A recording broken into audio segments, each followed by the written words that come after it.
Hi అండి, అందరికీ ప్రభువైన యేసుక్రీస్తు నామములో నా హృదయపూర్వకమైన వందనాలు. అందరూ బాగున్నారు కదా?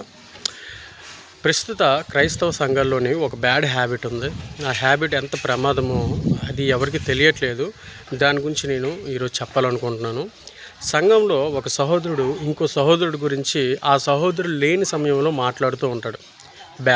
బ్యాడ్గా చిత్రీకరించే ఒక ప్రయత్నం అనేది చేస్తాడు. ఎందుకంటే ఆ సహోదరుడు మంచి అని అనిపించుకోవడానికి ఇంకో సహోదరుని బ్యాడ్గా చిత్రీకరిస్తాడు. ఇది ఎంత ప్రమాదకరం అంటే మీకు యాకోబు 4వ అధ్యాయం 12వ వచనం మీరు చూసుకున్నట్లయితే, ధర్మశాస్త్రమును నియమించి దానికి న్యాయము తీర్చేవాడు ఒక్కడే అనేసి ఉంటుంది. ఆయనే రక్షించుటకును నాశనము చేయుటకును అర్హత కలిగిన వాడు అనేసి ఉంటుంది. ఒకసారి ఆలోచించండి, మనం ఎంత పొరపాటు చేస్తున్నామో.